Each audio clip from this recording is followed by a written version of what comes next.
पंजाब और खैबर पख्तूनख्वा में मुफ्त आटे का हुसूल अवाम के लिए ड्रोना ख्वाब बनने लगा। 4 सद्दा में मुफ्त आटा पॉइंट्स पर धक्कम पेल के दौरान एक और शख्स जहां बहक और 4 अफराद जख्मी हो गए। मेडिसन क्या यहाँ तो थूकने के लिए भी कहते हैं कि 50 रुपए दे दो। ऐसे ही है, आप क्या बिल्कुल ऐसे ही है। ये जो यहाँ आया वगैरह फिर ही उसे कह दो कि ये मरीज को थोड़ा सा बेड चादर चेंज कर दो, हमें मिठाई दे दो, हम शादी पे आए हुए। लेकिन हुकूमत ने अद्वियात की कीमतों में इजाफे पर पाबंदी लगा रखी है। फार्मास्यूटिकल कंपनीज ने 1300 अद्वियात की तैयारी बंद करने के लिए ड्रग रेगुलेटरी अथॉरिटी को खत लिख दिया है और हुकूमत से मुतालबा किया है कि अगर फौरी तौर पर दवाओं की कीमत में कम अज़ कम 38% इजाफा ना हुआ तो कंपनीज अद्वियात की तैयारी बंद कर देंगी। ना यह मेडिसिन है, सब गो आए। आप लोगों को मेडिसिन मिलती है? नहीं, बिल्कुल नहीं, बाहर से जाके लानी पड़ती। हम लोग दुकान खोल लेते हैं बाहर फार्मेसी, ना नर्सिस की कोई अगर आपकी वाकिफ है तो ठीक है। डॉक्टर समझते हैं कि सिर्फ मैं ही पढ़ा लिखा हूँ, ये जो मरीज के साथ खड़े हुए ये जाहिल है। ये मैं थैली लेके आऊँ 750 की, ये देखो ये ब्लड वाली। हाँ वो पहले ये ठीक है 750 की मैं लेके आऊँ। हुकूमत को मुतअद्दिद बार तवज्जो दिलाने के बाद अब फार्मा सेक्टर बाकायदा इश्तहारी मुहिम के जरिए हुकूमत को झंझोड़ने की कोशिश कर रहा है। यकीनन शहबाज, हुकूमत में पिछले 1 साल के दौरान रुपए की कदर में 54%। जय दोस्तों, आप लोगों को तो पता है यार, किसी भी देश में जहाँ पे लोग रह रहे हैं, जहाँ पे लोग जिंदा है, वहां पे मेडिसिन कितनी जरूरी हो जाती है। और प्रेजेंट टाइम में यार पूरे दुनिया में अगर बात की जाए मेडिसिन प्रोडक्शन की, यानी सबसे ज्यादा मेडिसिन कौन सा देश उत्पाद करके बेचता है, तो यार नो डाउट इंडिया की मोनोपोली है। इसमें इंडिया नंबर 1 है मेडिसिन बनाने में और सस्ती मेडिसिन देने में। इंडिया नंबर 1 है। No one can even India के साथ कोई भी देश मैच करने की भी औकात नहीं रखता है मेडिसिन इंडस्ट्री में। जितनी भी खांसी की दवाई हो गई, बुखार की पैरासीटामोल, खांसी सर्दी जुकाम, मतलब जो भी कॉमन दवाइयां होती है, चाहे डेंगू मलेरिया या मतलब 90% जो सस्ती दवाइयां होती है और क्वालिटी दवाइयां होती हैं वो इंडिया से ही एक्सपोर्ट होती हैं।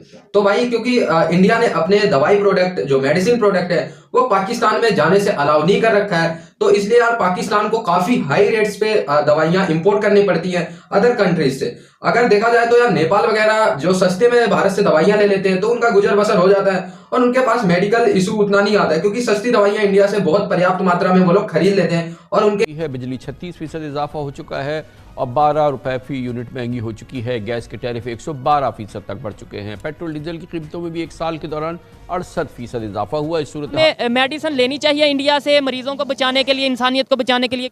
आप हाँ ना में जवाब दे दें। जी लेनी चाहिए। आप क्या? जी नहीं, ठीक है आपकी मर्जी। मेडिसिन लेनी चाहिए या लेनी चाहिए? आप क्या कहना चाहते हैं? मेडिसिन इंसानियत के लिए लेनी चाहिए के लिए फिर तो फायदा किसको है, पाकिस्तान को या इंडिया को? अगर मेडिसिन लेंगे पाकिस्तान को है।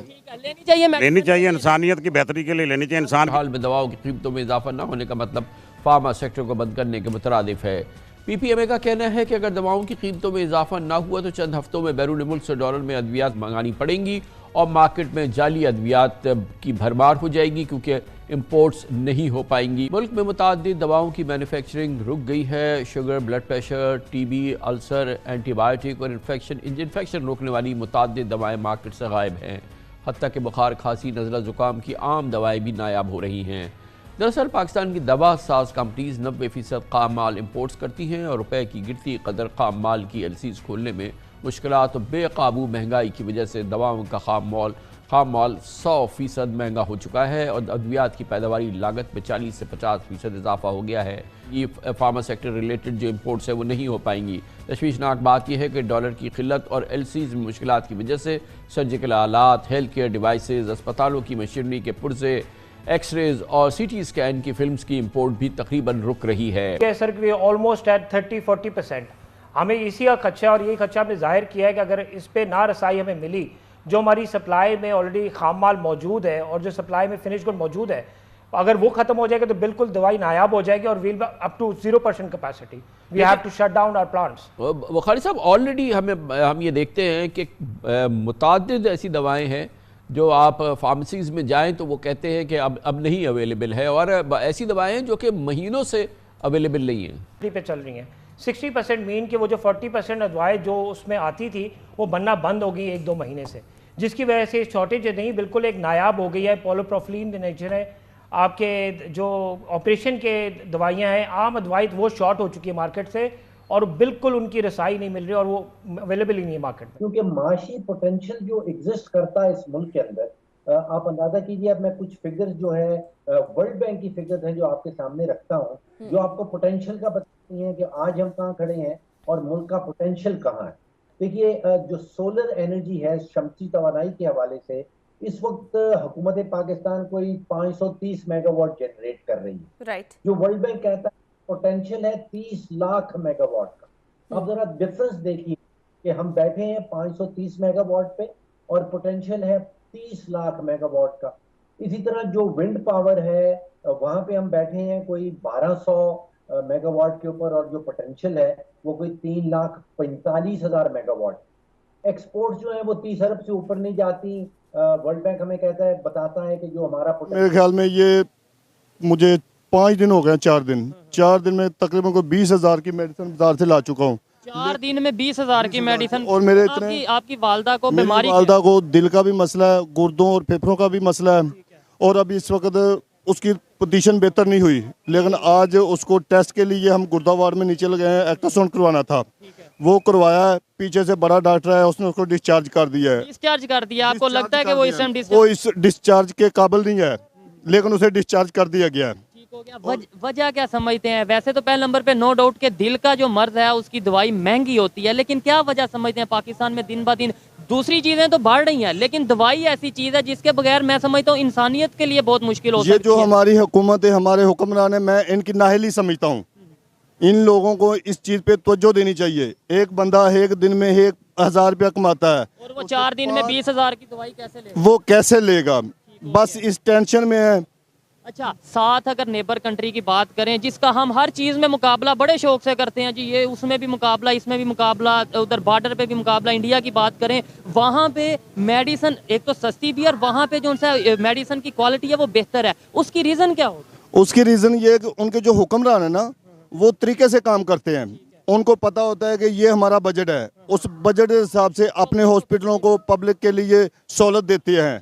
हमारे जो हुक्मरान हैं उनका ये काम होता है कि बस हमारे अपनी जैशी करते रहें, दौरों पे दौरे करते रहें। उन्हें ये नहीं पता गरीब आदमी पता नहीं रोटी भी खा सकता है कि नहीं खा सकता, और इलाज वो कैसे करवाए। ये देखें इधर सिचुएशन देखें, जो पेशेंट हैं वो किस तरीके से, मतलब हॉस्पिटल, ये एक सरकारी हॉस्पिटल और लाहौर का बहुत बड़ा मेन हॉस्पिटल है, ये बताएं स्थिति है उस पर भी कोई फर्क नहीं पड़ता है। लेकिन भाई पाकिस्तान की हरकतों की वजह से इंडिया अपनी दवाइयां नहीं देता, क्योंकि जानता है यार कि इंडिया की दवाइयां खाएगा कौन? आतंकवादी लोग खाएंगे और भारत पे ही हमला करेंगे। तो इसलिए इंडिया जानबूझ के अपनी दवाइयां जो है वो पाकिस्तान को एक्सपोर्ट नहीं करता है। इस वजह से यार देखा जाए तो पाकिस्तान में पैरासीटामोल नहीं है और भी सारी जो डेली यूज की दवाइयां हैं, जैसे सर दर्द हो गया और सर्दी जुकाम खांसी और बुखार वगैरह की हो गई दवाइयां, तो वो पाकिस्तान में अब उपलब्ध ही नहीं है। और अगर उपलब्ध है तो यार इतनी हाई रेट में है कि जो पाकिस्तान की कॉमन जनता है वो शायद उसको अफोर्ड नहीं कर पा रही है। क्योंकि यार जब आटा चावल 800-900 रुपए केजी है, तो वहां पैरासीटामोल की एक गोली अगर 60-70 रुपए में कोई ले पाए तो यार वो उनके लिए अफोर्डेबल नहीं हो पा रही है। और पैरासीटामोल ही नहीं सिर्फ यार, बहुत ही बड़े बड़े बीमारियां भी होती हैं। तो एक तरीके से यार पाकिस्तान में मेडिकल इमरजेंसी जैसे हालात है, जो बेसिक्स दवाइयां हैं वो उपलब्ध नहीं हो पा रही है।